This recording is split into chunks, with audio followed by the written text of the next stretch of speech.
kami 46 tahun di Papua, di Indonesia. Tahun 77 kami datang, masuk ke hutan. Saya dan istri baru nikah. Bulan madu di Papua.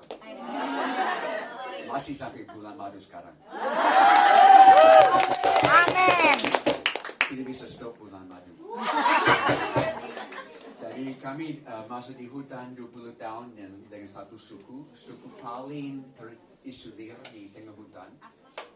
Kami lihat suku itu datang kepada Tuhan, 80% bertobat, dibaptis, gereja berkembang. Wow, amin. Anak-anak saya 3 perempuan lahir besar di hutan. Kami homeschooling supaya mereka bisa bantu dalam pelayanan. Jadi bahasa pertama mereka bahasa suku, bahasa kedua Indonesia, bahasa ketiga baru Inggris. Jadi kami 20 tahun di hutan, selesai kami pindah ke kota, ke Sentani, Jayapura. Buat gereja khusus untuk anak-anak bermasalah. Bukan anak-anak yang manis, anak-anak yang tertib, tapi anak-anak yang broken, yang bermasalah. Dan itu kebanyakan anak muda sekarang dari broken home. Broken home menghasilkan broken anak. Jadi kami buat gereja untuk anak-anak bermasalah yang cukup berkembang. Ada yang kenal, saya akan cerita tentang gereja kami sebentar di kota. Karena saya rasa di sini akan rasa satu hati dengan mereka. Nama gereja kami Pokem. Bukan Pokemon, Pokem. Pokem Pondok Kemuliaan. Tapi kami tidak pakai itu, kami hanya sebut Pokem. Dan tidak ada emblem gereja, tidak ada salib, tidak ada banyak, hanya sebentar saya akan jelasin. Kami di pinggir kota dengan 1,5 hektar, di mana kami tampung 20 sampai 30 anak di rumah. Dan kami lahir dengan gereja dari situ dengan anak-anak bermasalah. Kalau turun dari pesawat dan naik ojek, panggil ojek mau naik, bilang kami mau ke Pokem. Semua tahu, semua tukang ojek tahu Pokem. Tapi kalau bilang gereja Pondok Kemuliaan, mereka tidak tahu. Mereka tahu Pokem, tempat di mana banyak anak nakal dipulihkan di situ. Dan itu yang saya mau cerita banyak hari ini. Tapi mungkin saya kembali, karena ini sudah hampir hari ulang tahun sesuatu yang terjadi 20 tahun yang lalu. Pada tanggal 26 Desember, jam 8 pagi, di dalam laut di Sumatera Utara, di bagian barat, ada retak-retak yang buka di bawah air dan sedot semua air dari pantai. Jam 8 pagi. Dan semua pantai kering. Ada ikan gratis untuk diambil. Anak-anak semua turun dari kampung-kampung di pesisir dan mereka ambil ikan gratis. Tapi retak-retak itu tutup dan gelombang air tsunami pertama datang dan mengambil semua anak itu. Tidak ada yang bisa lagi. Waktu tsunami di Aceh terjadi, korban kebanyakan anak-anak kecil, bukan orang dewasa. Paling banyak yang mati anak-anak. Ada gelombang kedua, ada gelombang pertama panas dan hitam, coklat seperti letusan di bawah air. Dan ada gelombang kedua, gelombang ketiga. Gelombang ketiga 30 meter tingginya. Saya tahu karena saya ketemu satu laki-laki yang naik gelombang itu dan survive, tidak mati. Tapi waktu tsunami terjadi, kami ada di Papua, tidak bisa lebih jauh, Aceh sampai Papua. Tapi seperti semua orang di Indonesia, kami nonton, kita pergi. Dari kami mulai kumpul obat, anak saya yang tangani klinik kesehatan kami, dia kumpulin 150 kilo obat-obatan, donasi, dan kami dapat tiket-tiket untuk tim. Kami naik pesawat, kami tiba di Banda Aceh, malamnya hari ketiga sesudah tsunami, dalam pesawat komersial pertama yang diizinkan mendarat. Saya ada di dalam, mujizat. Amin. Waktu saya turun dari pesawat, saya cium bau busuk dari semua mayat yang belum dibersihkan. Karena belum ada pembersihan. Setiap 10 meter ada mayat, ada mayat, ada mayat. Dan Dan semua Aceh ada rata dengan tanah, seperti disapu habis ke laut. Dan saya mulai sadar, 250.000 orang mati tanpa harapan. Dan itu sangat mengganggu. Pelayanan yang dianggap sukses di Papua tidak kelihatan sukses dibanding dengan semua keperluan di Indonesia Barat. Saya sangat terganggu. Kembali ke Papua, beberapa minggu berikut, saya naik motor, saya orang motor. Saya tidak bawa mobil. Sampai hari ini saya hanya bawa motor tiap hari. Hari itu saya bawa motor dan ada kendaraan lain yang balap dari arah sana. Dia tidak lihat saya. Dan dia tabrak motor saya. Motor saya dibawa jauh ke sana. Saya terbang tinggi bersama Tuhan. Nah, waktu saya jatuh ke bawah, cium aspal. Ini patah di sini dan di sini. Dua tempat. Sekarang ini bentuk lain dari bentuk ini. Tapi saya survive. Tapi saya tanya Tuhan, berapa banyak celaka motor saya bisa survive? Berapa banyak waktu saya masih punya di bumi ini?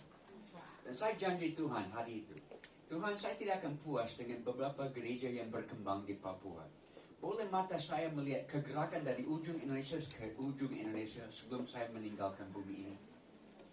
Dari situ saya kumpulin 12 pemimpin pelayanan anak muda di seluruh Indonesia. Karena kami ada jaringan pada waktu itu. Dan saya kumpulin 12 pemimpin pelayanan pemuda yang dianggap sukses. Mereka bisa kumpulin ribuan anak muda dalam ibadah-ibadah. Tetapi mereka frustrasi. Hanya rame-rame dalam ibadah. Hanya itu saja. Tidak ada lebih daripada itu. Dan kami kumpul di hutan 3 hari, berdoa dan bermimpi, itu saja. Hanya berdoa dan bermimpi sama-sama. Dan sesudah 3 hari, kami sepakat hapuskan papan tulis. Semua yang kami tahu tentang rintis gereja, lupakan. Semua yang kami tahu tentang penginjilan, lupakan. Dan kembali kepada buku petunjuk, Alkitab. Bagaimana cara Yesus rintis jemaat perdana? Tapi saya bisa pakai pola Jimios, tapi apakah itu saja? Tidak ada lebih. Jadi kami mulai belajar di firman, apa nilai-nilai yang Yesus tanam di dalam murid-murid, 12 murid pertama, yang meledak pada hari Pentakosta, dan gereja berkembang. Apa nilai-nilai itu yang ditanam dalam hati mereka? Kami dapat satu nilai, kami keluar praktik seluruh Indonesia, dari ujung ke ujung. 3 bulan. Kembali kumpul, minta tanggung jawab satu kepada yang lain. Dapat satu nilai lagi, keluar praktik, kembali, minta tanggung jawab. Sesudah 2 tahun, mereka mulai lihat hasil yang mereka tidak percaya bisa jadi. Sekarang sesudah hampir 20 tahun, dari ujung ke ujung kami melihat banyak hal terjadi. Saya tidak akan kasih statistik, tapi luar biasa yang Tuhan buat sekarang. Amen. Dan ini karena ada kirbat baru, ada kantong kulit baru untuk penuaian yang Tuhan berikan. Matius pasal 9, saya tidak akan kutip, saya akan cerita. Matius 9 mulai ayat 9. Yesus ada jalan, dan dalam perjalanan, dia ketemu satu tempat kumpul pajak yang ditangani Matius. Karena Matius, dia di dalam mafia pajak. Tidak tahu di Hong Kong ada mafia pajak, kita tahu Indonesia mungkin ada. Tapi saya dengar Hong Kong juga ada. Di mana-mana ada. Jadi Zacchaeus ada di mafia pajak. Ikut Yesus. Ayat berikut, Yesus kemana? Ke rumah Matius. Mau makan sama-sama dengan Matius dan geng mafia pajak. Semua anak-anak nakal. Dia mau makan dengan mereka.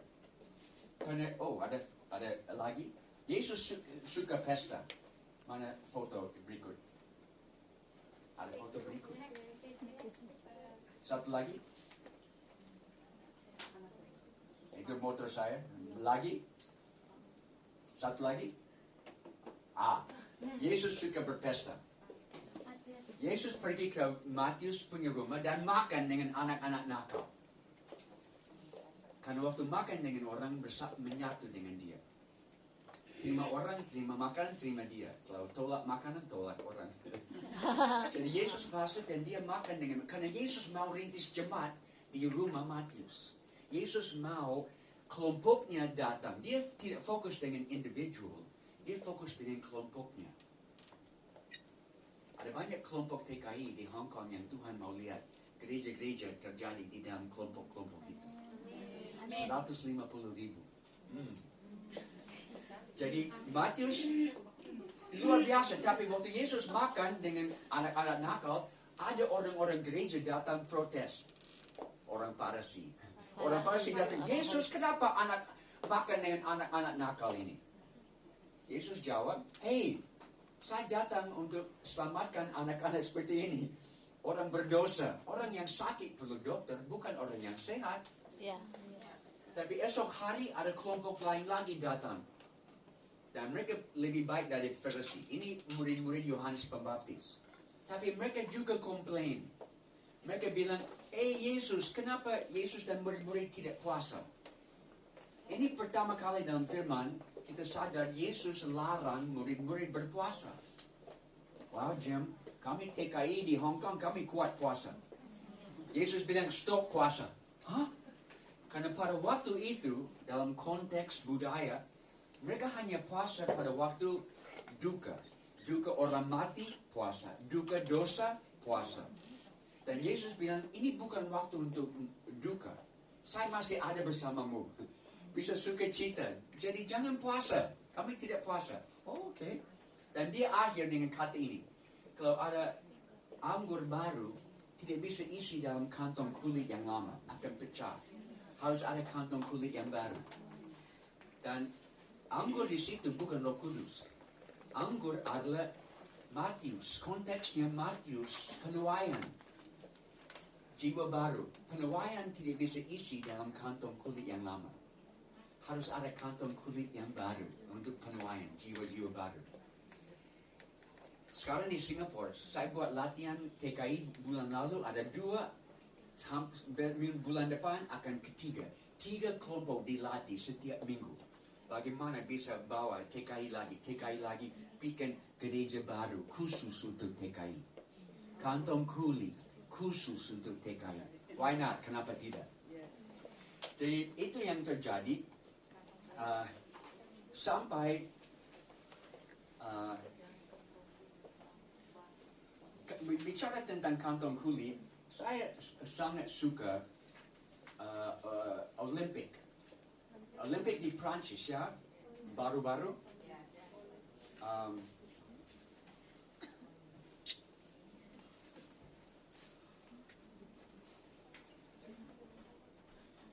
Di Prancis ada satu pertandingan yang saya paling suka. Satu lomba. Loncat. Ada besi betonnya dan mereka lari kencang dan lompat ke atas. Dan kalau satu orang lewat, mereka kasih naik lagi, sampai hanya satu orang bisa lewat di atas. Betul? Ya. Itu juga mirip kita buat di dalam gereja seluruh dunia. Kita bikin pelayanan lebih rapi, lebih profesional, lebih bagus. Sampai hanya 1-2 orang bisa melayani. Lebih baik kita kasih turun besi beton. Dan semua orang bisa masuk dalam penuaian akhir zaman. Semua orang bisa melayani di pelayanan akhir zaman. Kalian semua bisa melayani. Kalian bisa pakai semua. Dan itu yang saya mau bagi hari ini. Ada kegerakan 1,260 kegerakan terdaftar di dunia. Saya ada dalam tim. Kami selidiki hal ini. Di seluruh dunia ada banyak. Apa itu kegerakan? Kegerakan artinya 222. Katakan sama-sama. 222. Dari Paulus ke Timotius kepada orang lain, 4 generasi. Itu artinya kegerakan. Sudah bermultiplikasi jiwa dengan jiwa baru sampai 4 generasi jiwa, itu mulai ada kegerakan. Dan siapa yang dipakai untuk pimpin kegerakan zaman ini? Matius 25. Mereka tanya, hey Yesus, siapa akan masuk kerajaan surga? Dan Yesus jawab, pada waktu lihat saya lapar, kasih makan. Waktu lihat aku telanjang, kasih pakaian. Waktu lihat saya di tahanan datang besuk. Waktu lihat saya sakit datang kunjungi. Dan mereka tanya, kenapa? Kapan Yesus kami lihat engkau telanjang atau lapar atau di tahanan atau sakit? Dan ayat 40, Yesus jawab, pada waktu kamu berikan kepada saudaraku yang paling hina ini, kamu juga berikan kepada saya. Waktu kita baca ayat itu, sering kita pikir, oh itu berarti kita harus berbelas kasihan kepada orang miskin. Benar, tapi artinya jauh lebih dalam. Karena Yesus samakan diri dengan orang yang paling hina. Dia bilang, lihat mereka, lihat saya. Lihat saya, lihat mereka. Kami satu level. Saya ada bersama mereka. Dan saya tahu, di Singapura mungkin Hong Kong sama. TKI, tenaga kerja dari Indonesia kadang-kadang ada di paling bawah. Filipina lebih di atas.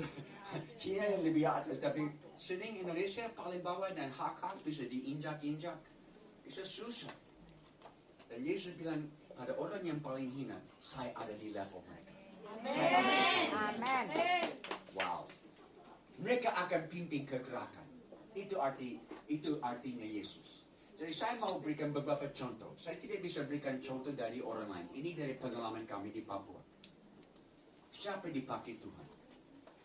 Oke, satu hari Yesus ada jalan dan ada anak-anak kecil datang. Dan bodyguard Yesus, murid-murid. Mereka marah, hey anak-anak jangan ganggu guru.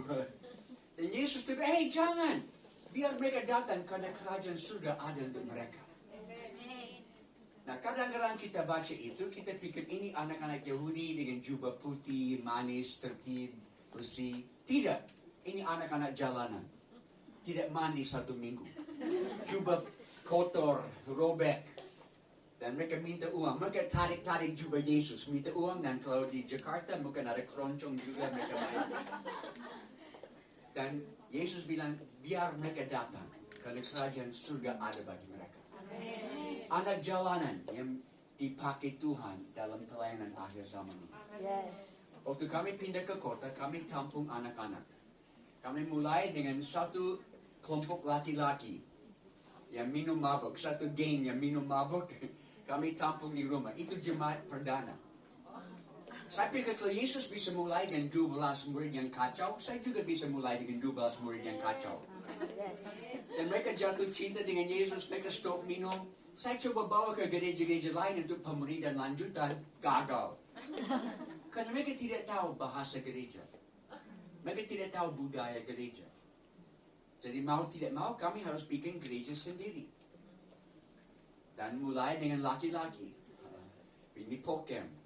Jadi gereja kami tahun 1, 2, 3 semua laki-laki, tidak ada perempuan. Semua laki-laki yang minum mabuk, yang pakai narkoba, yang penyalur narkoba, semua anak geng-geng nakal-nakal. Tahun ke-4, 5, 6 ada perempuan yang bertobat, tapi dari dunia malam. Jadi kami banyak wanita pelacur yang berdatang dan itu gereja kami.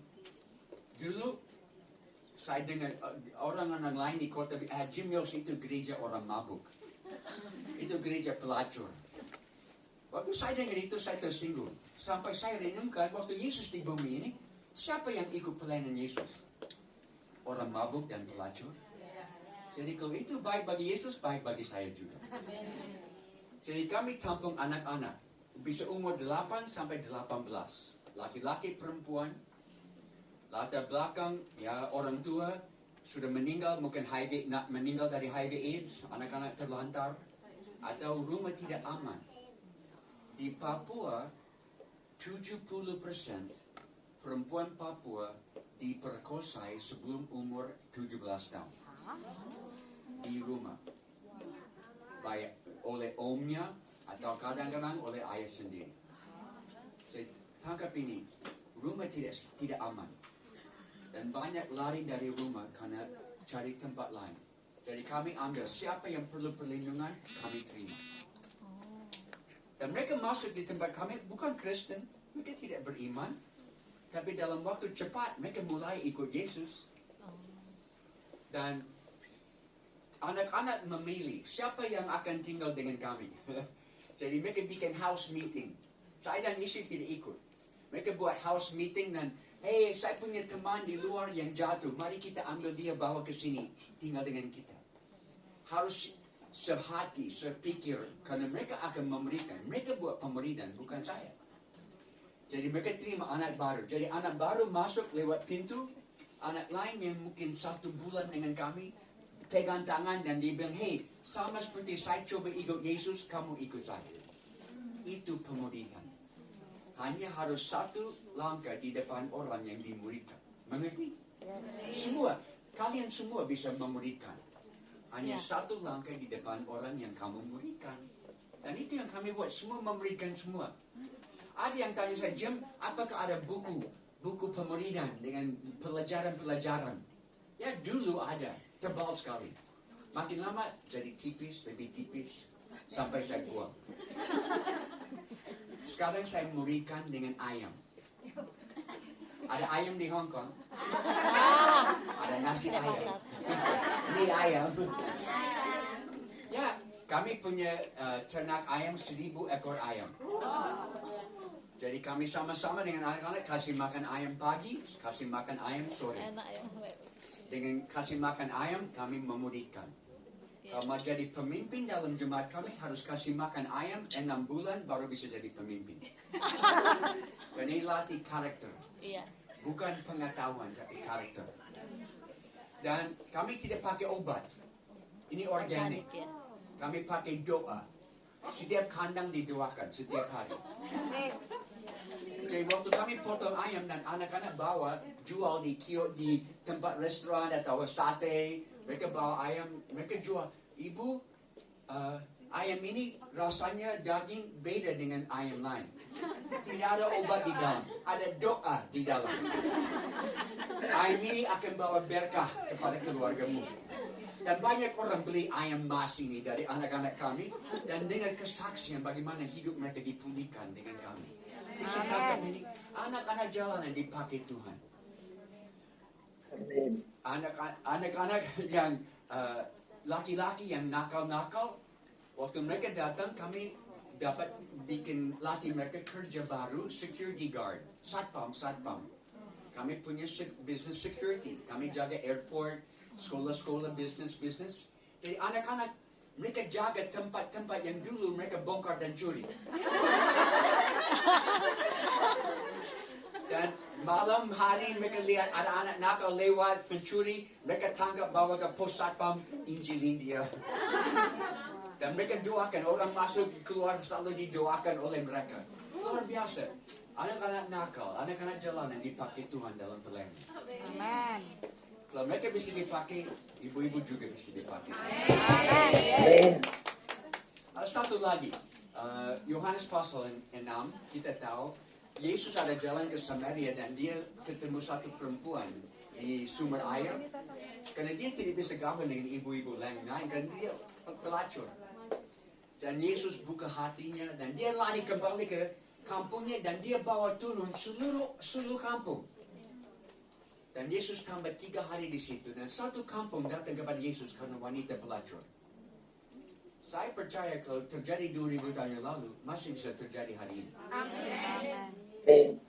Kami di Papua, kami ada satu tempat 15 menit dari rumah kami, satu tempat pelacuran, kota pelacuran, 400 pelacur diekspor dari Jalan Doli di Surabaya. Terima kasih sumbangan dari Surabaya. Mereka semua dikirim dari Surabaya ke Papua dan ini satu tempat 400 dan semua nightclub, semua bar, semua untuk menunjang itu. Satu hari polisi datang atau gereja-gereja datang palang jalan, jangan masuk di situ. Saya lewat di situ hari itu dan saya menangis karena saya tahu kalau ini ditutup, wanita-wanita ini hanya akan pergi ke tempat lain dan meneruskan satu-satu pekerjaan yang mereka tahu. Mana ada gereja yang membawa mereka ke dalam gereja? Jadi kami mulai masuk ke situ. Istri saya dengan beberapa ibu, mereka mulai masuk kamar ke kamar. Bawa sedikit obat, sedikit pakaian, tapi biasanya mereka bawa hati. Dan mereka duduk, dan istri saya pakai pelayanan mendengar. Tidak harus bicara banyak. Dia duduk karena apa keperluan wanita pelacur nomor satu? Ya. Harga diri. Karena dia hanya dipakai sebagai bahan kenikmatan untuk orang lain. Jadi istri saya pakai pelayanan mendengar untuk memberi harga kembali. Dan satu persatu mereka serahkan hidup kepada Tuhan. Hidup dipulihkan. Tapi mereka tidak bisa lari. Kami buat gereja di tempat pelacuran. Di mana mereka saling mendoakan, saling belajar Alkitab sama-sama. Karena mereka tidak bisa lari. Kalau lari akan dikejar, dibunuh. Mereka punya hutang yang begitu tinggi, tidak bisa dibayar. Jadi kami tunggu mereka dapat uang cukup. Dan kami buat matching funds. Dan kami bisa lunasi hutang mereka. Mereka keluar dan tinggal dengan kami dan belajar hidup yang baru. Tapi perlu waktu. Mereka sudah terima Yesus, tapi berbulan-bulan mereka tetap harus layani customer. Tapi sekarang kami pakai pelacuran di dalam Tuhan. Ada pelacuran di dalam Tuhan di Hong Kong. Oke, seperti ini. Satu malam ada kelompok laki-laki yang saya layani. Ini bukan pria sejati, ini pria yang belum sejati. Masih minum, masih nakal-nakal.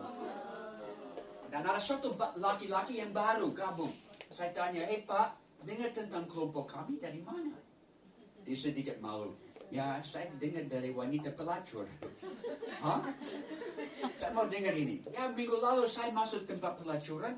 Saya masuk ke kamar dengan perempuan ini. Dia mulai cerita-cerita dengan saya. Dia tanya, Bapak tidak punya istri? Saya jawab, ya, saya punya istri. Bapak tidak punya anak-anak? Ya, saya punya anak-anak. Kenapa Bapak datang ke sini, ke saya? Kenapa tidak pulang ke istri dan anak-anak? Saya bingung. Saya belum pernah dengar pelacur bicara seperti ini. Saya tanya, kenapa kamu bicara seperti ini? Oh, istri jenius.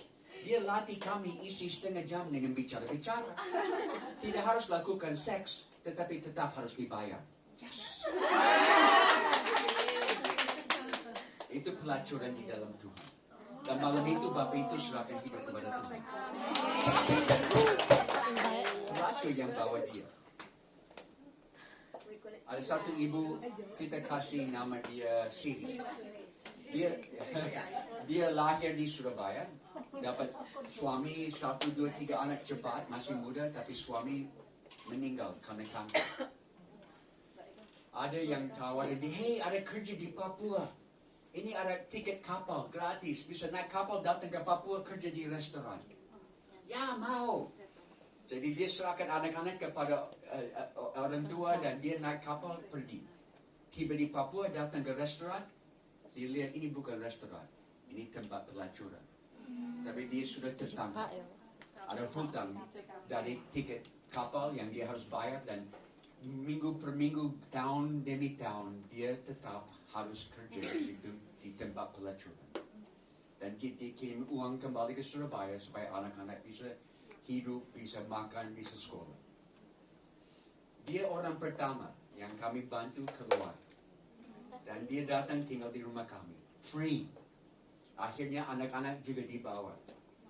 Dia jatuh cinta dengan tukang ojek.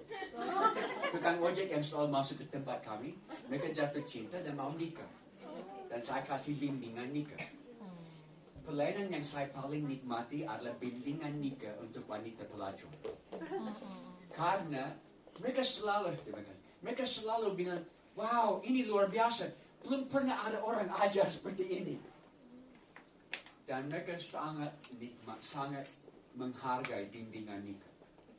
Dan kami buat semua pemberkatan nikah di hari Minggu dengan seluruh jemaat kami. Dan gereja kami sekitar 1,000.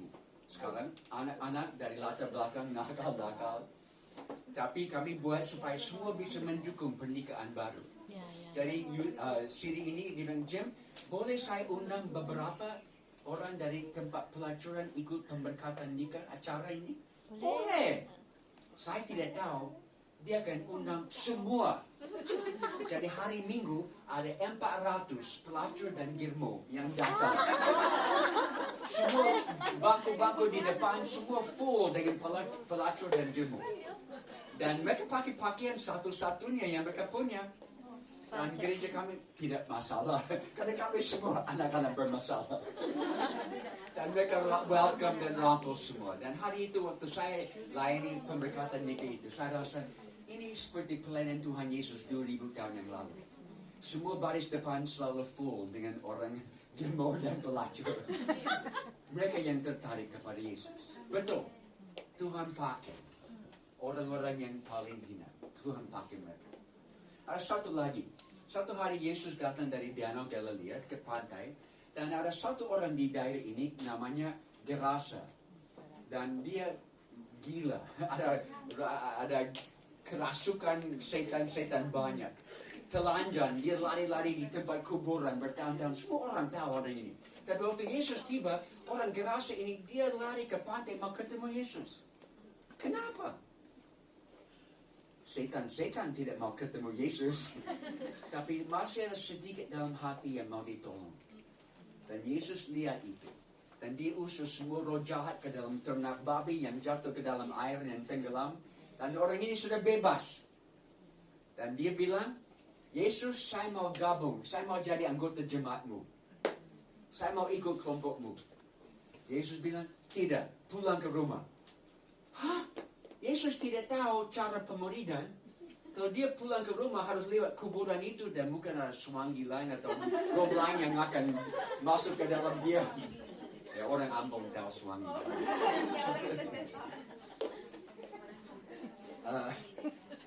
Tapi dia pulang ke kampung dengan berpakaian dan pikiran lurus. Dan mereka tanya, what happened to you? Apa yang terjadi dengan kau? Ya, saya ketemu Yesus. Dia lepaskan saya. Hidup pulih. Kesaksian hidup yang dipulihkan sangat berkuasa. Itu yang ibu-ibu semua punya. Kesaksian, kuasa kesaksian yang dipulihkan Tuhan. Itu penginjil yang paling hebat. Tidak perlu Reinhard Bonnke atau Billy Graham. Perlu ibu-ibu yang hidup dipulihkan. Itu penginjil paling hebat. Di samping rumah kami ada Betian Koramil. Militer dengan keluarga selalu tinggal di situ. Ada satu keluarga yang kami dekatin dulu, di mana satu anak saya mulai ketemu, namanya Demetrius. Kami panggil dia Demi. Dan sepanjang hidup, Demi lihat bapaknya yang militer, setiap hari pukul mama. Kejam. Tulang patah, masuk rumah sakit, kembali dipukul lagi. Waktu Demi umur 12 tahun, suatu malam bapak tidur di dalam dan Demi ambil parang, dia masuk ke kamar tidur dan dia mau potong lehernya bapak. Pada saat terakhir Tuhan tahan tangan dia dan tidak jadi. Esok hari bapak pergi ke pos jaga, waktu sore kembali di depan rumah dia jatuh mati di tempat. Mereka tidak tahu serangan jantung atau stroke, mereka tidak tahu. Tapi sudah mati. Tapi Demi punya trauma. Dia punya sakit hati dalam sekali. Karena semua kekejaman yang dia lihat dari tangan bapak terhadap mama. Jadi dia masuk kenakalan tiap-tiap tahun. Lebih nakal, lebih jahat. Masuk penjara keluar. Masuk penjara lagi keluar. Dia menjadi kriminal paling berat di kota kami. Dia punya geng. Mamanya terima Yesus lewat pelayanan kami. Semua saudara terima Yesus. Mereka bersaksi kepada Demi, tapi Demi tidak mau dengar. Mereka bilang Demi terlalu nakal, dia di luar anugerah Tuhan. Tapi suatu malam Demi minum dengan teman-teman, ada tekanan di dada dan dia jatuh. Mereka larikan dia darurat ke rumah sakit. Dalam perjalanan ke rumah sakit dia berseru, Tuhan tolong, kalau saya tidak mati saya akan serahkan hidup kepadamu. Dan Demi tidak mati. Dan dia serahkan hidup kepada Tuhan malam itu. Dia berubah 180 derajat dalam satu detik. Besok hari, saya ketemu dia, saya taruh Alkitab. Ini Demi, saya mau latih kamu baca Alkitab setiap hari. Ada pertanyaan, menggali. Jangan pergi ke gereja, jangan pergi ke kelas pemberitaan. Saya mau latih kamu dengar suara Tuhan lewat firman setiap hari. Dan dia tangkap itu. Dia tiap hari belajar sendiri, baca, dapat sesuatu, langsung taat. Dia bertumbuh cepat, menjadi pemimpin top saya. Sekarang dia jadi missionary di luar. Dia ada di Palu sebagai missionary. Dan waktu itu satu hari dia datangi saya, dia bilang, Jim, kalau Tuhan bicara kepada kami lewat firman, kami harus taat dalam 48 jam. Kalau kami tidak melakukan pesan Tuhan dalam 2 hari, kebenaran itu akan hilang dari kami. Saya renungkan, betul juga. Jadi ini menjadi syarat 48 dalam pelayanan kami. Di Papua, di mana-mana. Semua orang tahu, kalau Tuhan bicara kepadamu hari ini, ada 48 jam harus lakukan pesan Tuhan. Kalau tidak taat dalam 2 hari, kebenaran itu akan hilang. Jadi kami tanya, hari ini dapat apa? Apa yang kakak akan buat? Demi telepon saya sering, Bapak Jim dapat apa dari Tuhan? Bagaimana melakukan? Murid saya tanya saya. Saya perlu itu. Karena pemberitaan adalah horizontal. Semua memberikan semua, bukan top down. Ini semua memberikan semua. Dan ini harus dibuat. Di antara TKI, semua minta tanggung jawab dari semua. Karena kalian akan cungkul balik Hong Kong ini bagi Tuhan. Akan buat sesuatu kegerakan di sini. Saya percaya.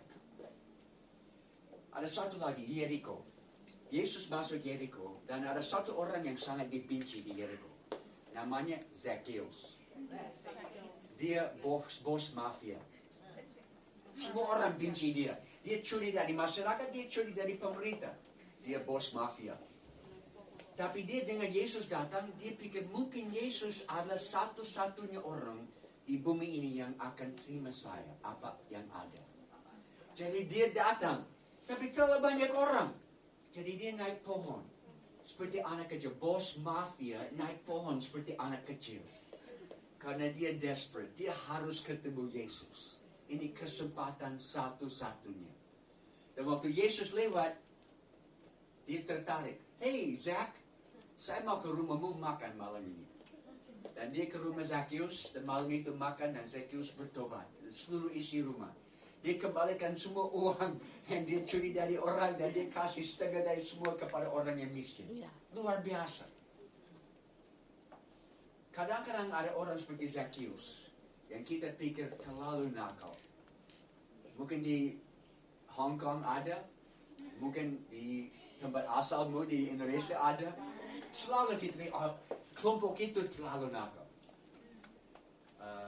Saya tahu di Hong Kong ada geng-geng yang nakal, triads dan lain-lain. Saya tahu ada dari mereka yang bertobat, tapi banyak pikir terlalu nakal. Wah, Papua ada geng-geng juga. Semua kota ada di Indonesia. Tapi di Jaipur, ini anak-anak Papua yang tidak potong rambut bertahun-tahun. Gimbal semua. Dan mereka idolakan Bob Marley. Mereka suka reggae musik. Mereka nyanyi reggae. Mereka semua musisi nyanyi reggae. Dan juga nilai Bob Marley, pemberontakan dan narkoba. Mereka suka dua-dua itu.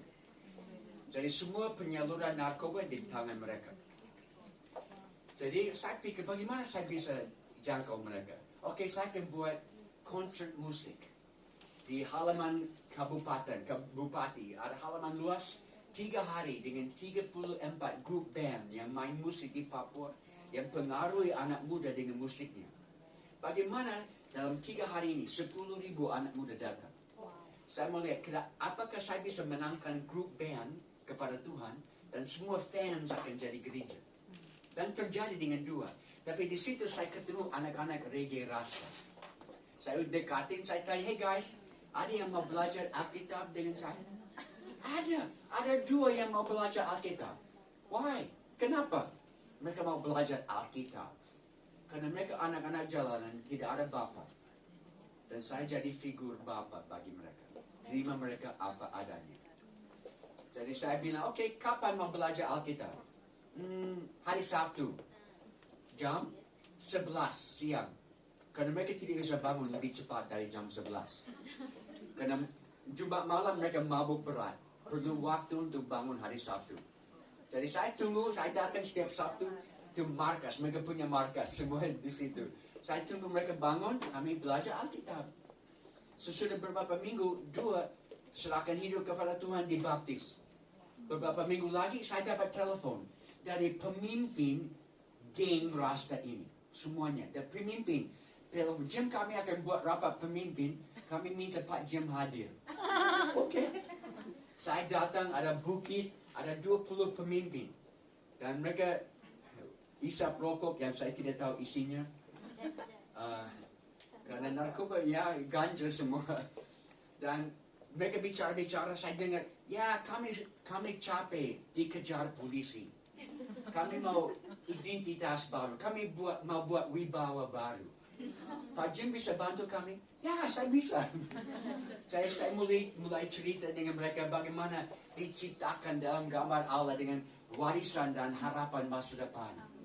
Sesudah saya selesai bicara, mereka bilang, oke, kami harus lakukan sesuatu. Taat cepat. Kami akan buat konser musik di tengah kota. Gratis untuk semua anak, karena mereka semua musisi. Dan kami akan pasang temanya anti-narkoba. Saya lihat itu, saya terkejut. Karena mereka semua pemakai, hampir semua penyalur. Dan mereka mau buat temanya anti-narkoba. Dan dalam hati kecil saya senyum. Terima kasih Tuhan, ini seperti anak kecil belajar berjalan. Mereka belajar berjalan kepada Tuhan. Gereja baru yang muncul. Why not? Kenapa tidak?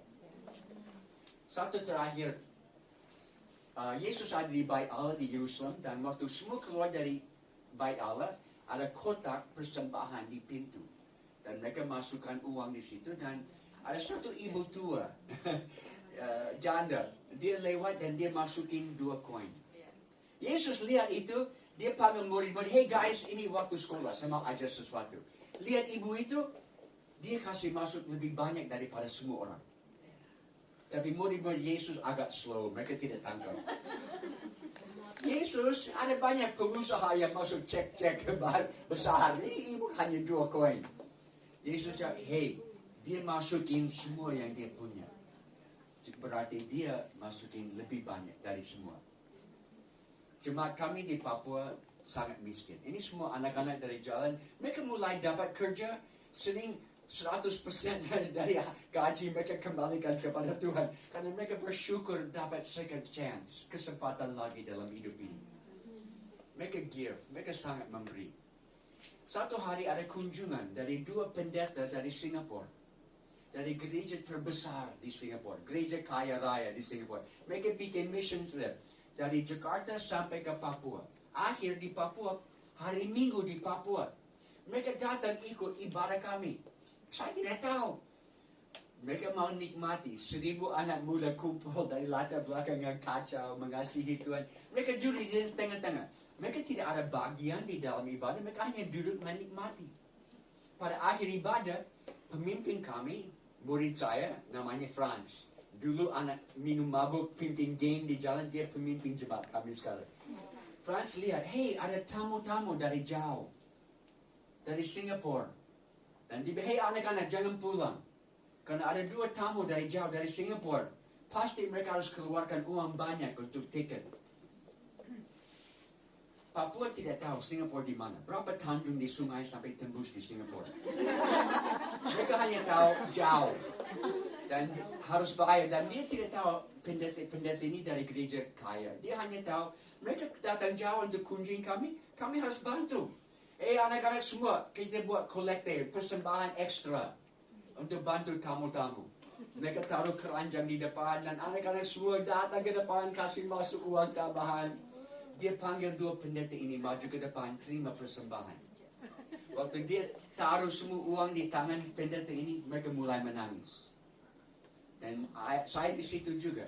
Dan mereka bilang, Jim, kami bertahun-tahun keliling dunia. Kunjungan mission trip. Tapi di mana kami pergi, mereka tahu kami dari gereja kaya, besar di Singapura. Mereka selalu ulurkan tangan minta uang dari kami. Ini pertama kali ada uang yang diberikan kepada kami. Dan mereka menangis. Dan saya langsung jawab, itu karena anak-anak kami tidak tahu mereka miskin. Mereka tidak tahu mereka miskin. Miskin bukan di dompet, miskin ada di sini. Mereka tidak tahu mereka miskin. Tuhan pakai orang-orang simple, sederhana, tidak punya banyak uang. Itu yang orang-orang yang dipimpin oleh Tuhan buat kegerakan akhir zaman. Yang kami utus, kami kirim banyak dari Papua. Pertama kami kirim ke Filipina Selatan, Mindanao, daerah Abu Sayyaf. Dan dia ada pekerja kesehatan, bantu masyarakat di situ. Itu daerah Islam semua. Satu hari Abu Sayyaf lewat di situ, lihat dia dan dia ditembak. Peluru masuk di belakang, keluar di depan. Tapi siapa selamatkan dia? Pak Imam, kiai-kiai, semua keluar, usir. Abu Sayyaf keluar dari sini. Anak ini anak kami. Jangan sakiti dia. Dia kembali ke Papua, sembuh, kembali lagi. Karena satu peluru tidak akan stop dia. Tangkap ini. Tuhan pakai orang-orang yang simple, sederhana, yang tidak akan stop. Apapun tantangan, tidak akan menyerah. Saya di Kuba satu kali bikin training untuk gereja rahasia, gereja yang sembunyi. Karena di Kuba agama tidak itu dilarang, itu komunis. Jadi mereka harus kumpul di pinggir kota. Mungkin jumlahnya seperti ini. Dan ada 3 pemimpin yang waktu saya kasih tantangan, 3 pemimpin lari ke depan berlutut meresponi firman. Karena mereka bilang pemimpin harus meresponi sebelum orang lain. Wow, saya sangat terharu. Habis ibadah saya kumpul dengan 3 orang ini bicara-bicara. Dan satu orang saya tidak akan lupa, namanya Roberto. Roberto bilang, Jim, saya penginjil. Saya suka rintis jemaat. Tapi dokter bilang saya sakit. Sakit kanker prostat. Dan dokter bilang saya akan, mungkin 6 bulan lagi saya akan meninggal. Jadi saya janji Tuhan, dengan setiap bulan yang Tuhan kasih, saya akan rintis satu sidang jemaat baru. Itu beberapa tahun yang lalu. Roberto masih hidup sampai hari ini. Dan setiap bulan dia rintis jemaat baru. Saya percaya Tuhan perpanjang hidup dia. Karena dia samakan keinginan dia dengan keinginan Tuhan. Mimpi dia dengan mimpi Tuhan. Saya mau akhir dengan hero saya. Siapa hero saya? Anak saya. Di Indonesia, mungkin kalian tahu, ada satu slogan. Orang Indonesia bilang, kami mau anak-anak ikut iman orang tua. Saya tidak setuju. Saya tidak mau anak-anak saya ikut iman saya. Saya mau mereka melebihi iman saya. Dan saya yakin percaya anak-anak saya akan melebihi. Jadi ini, anak-anak semua lahir besar di hutan. Jadi mereka bantu dalam pelayanan. Kami homeschooling. Kami tidak kirim keluar. Jadi banyak anak datang ke Hong Kong dari Indonesia untuk sekolah. Kami mau mereka satu tim dengan kami dalam pelayanan. Jadi umur 12 tahun, mereka bantu mama melayani kesehatan di kampung. Jadi luka-luka dari perang suku, anak saya ini dia jahit luka dari perang suku umur 12 tahun. Umur 12 tahun dibantu ibu-ibu melahirkan anak. Umur 12 tahun dia bisa pasang tulang yang patah. Jadi akhirnya dia ikut kuliah medis di luar supaya bisa dapat teori yang sesuai dengan praktik yang dia sudah tahu. Dan dia kembali bikin klinik kesehatan untuk orang yang tidak bisa bayar di tempat kami. Dalam COVID 600 pasien tiap hari. Dan tubuh di zaman Tuhan, roh, jiwa dibuka bagi Tuhan. Banyak bertobat karena pelayanan kesehatan. Ada hamba Tuhan dari luar datang kunjungi kami. Dia duduk di dapur dengan Amy bicara-bicara. Saya ada di sini, saya dengar-dengar dari jauh. Dia tanya Amy, kalau kamu punya cek, bisa isi berapa banyak uang yang mau? Apa impianmu? Apa mimpimu? Amy sedikit bingung karena belum pernah ada orang tanya seperti itu. Jadi dia langsung jawab, saya buat mimpiku. Saya buat impianku. Saya tidak tunggu banyak uang, saya tidak tunggu banyak perhatian dari luar. Apa yang Tuhan bicara setiap hari, saya buat. Saya buat mimpiku. Tangkap ini. Samakan mimpimu dengan mimpi Tuhan. Impianmu dengan impian Tuhan.